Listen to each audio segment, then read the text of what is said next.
జిల్లా HMs association అధ్యక్షుడిగా ఉన్న జిల్లా ప్రసాద్ గారితో ఉన్నాము. సార్ అనేది మన బారెంల గ్రామంలోని హై స్కూల్లో హెచ్ఎంగా పనిచేస్తున్నారు.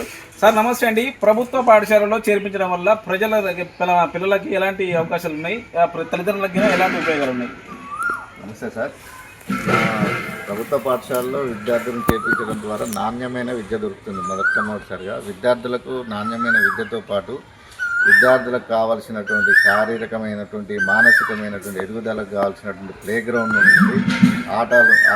ఆటల పరికరాలతో పాఠశాలలన్నీ కూడా కలకల్లాడుతున్నాయి. అదేవిధంగా నాణ్యమైన విద్య కోసం టీచింగ్ కొరకు IFB ప్యానెల్స్ ఉన్నాయి. డిజిటల్ విద్యా బోధన జరుగుతుంది. అదేవిధంగా కంప్యూటర్ ల్యాబ్స్ ఉన్నాయి, లైబ్రరీ రూమ్స్ ఉన్నాయి.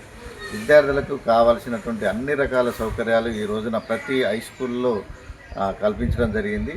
తద్వారా విద్యార్థులకు మంచి నాణ్యమైన విద్య, తర్వాత విద్యతో పాటుగా శారీరకమైనటువంటి ఎదుగుదల కూడా విద్యార్థులకి కలుగుతుంది. బుద్ధి వికాసం కూడా ఎక్కువగా పాఠశాలలో ఉంటుంది. దీంతో పాటుగా విద్యార్థులకి నోట్బుక్స్, టెక్స్ట్ బుక్స్, మధ్యాహ్న భోజనము ఇవన్నీ కూడా మంచి నాణ్యమైనటువంటి రుచికరమైనటువంటి పోషక విలువలు ఉన్నటువంటి మధ్యాహ్న భోజనాన్ని కూడా విద్యార్థులకి అందించడం జరుగుతుంది. తర్వాత ఈ వేసవికాలం మొత్తం మే నెలలో కూడా మా హెడ్ మాస్టర్స్ ఉపాధ్యాయుల సహకారంతో గ్రామాలలో అందరూ కూడా బడిబాట కార్యక్రమము, సర్పంచుల యొక్క సహకారము, ప్రజాప్రతినిధుల యొక్క సహకారంతో తల్లిదండ్రులందరినీ కూడా కలిసి పాఠశాలలో విద్యార్థుల సంఖ్యను పెంచడం కోసం బడిబాట కార్యక్రమాన్ని విజయవంతంగా నిర్వహించడం జరుగుతుంది. సార్, ఇప్పుడు రీసెంట్గా మన ముఖ్యమంత్రి గారు చెప్పారు కదండి, బ్యాగులు ఇస్తాం, స్కూల్లో అదేవిధంగా షూ ఇస్తాం, ఇవి చెప్పారు. ఇవి కూడా త్వరలోనే రాబోతున్నాయి. మన ప్రతి పిల్లలకి ఒక స్కూల్ కిట్ ఇవ్వడానికి సన్నాహాల ఏర్పాటు జరుగుతున్నాయి. త్వరలోనే అవి కలెక్టర్ గారి ఆధ్వర్యంలో DO గారి ద్వారా మాకు అందుబాటుతాయని మేము అనుకుంటున్నాం. సార్, అదే ప్రీ ప్రైమరీ స్కూల్ ఉన్నాయి కానీ ప్రీ ప్రైమరీ స్కూల్ టీచర్కి ఎలాంటి అర్హతలు ఉన్నాయి, ఎలాంటి ఎంత మెరిట్ మనం తీసుకుంటారు?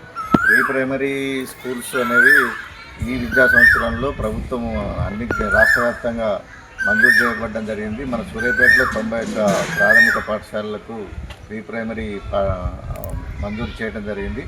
అందులో భాగంగా ప్రీ ప్రైమరీ టీచరు ఒక ఆయాకు సంబంధించి నోటిఫికేషన్ కూడా ఇచ్చారు. గౌరవ కలెక్టర్ గారి ఆధ్వర్యంలో DO గారు MAO ద్వారా అప్లికేషన్ కూడా స్వీకరించడం జరిగింది. త్వరలోనే వాళ్ళ రిక్రూట్మెంట్ కూడా అయిపోయి పాఠశాలలోకి వస్తారు. అయితే ఈ సందర్భంలో ప్రీ ప్రైమరీ మంజూరైనటువంటి అన్ని పాఠశాలల్లో కూడా అడ్మిషన్లు కూడా జరుగుతున్నాయి. సార్, ఈ మన ప్రీ ప్రైమరీ స్కూల్ టీచర్కి ఓపెన్ టెస్ట్ చేసిన వాళ్ళు ఎలిజిబుల్?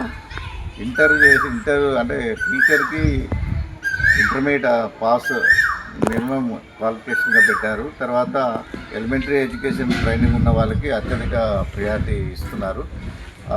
మార్క్స్ మెరిట్ ప్రకారం కలెక్టర్ గారి ఆధ్వర్యంలో పారదర్శకంగా ఈ రిక్రూట్మెంట్ జరగబోతుంది.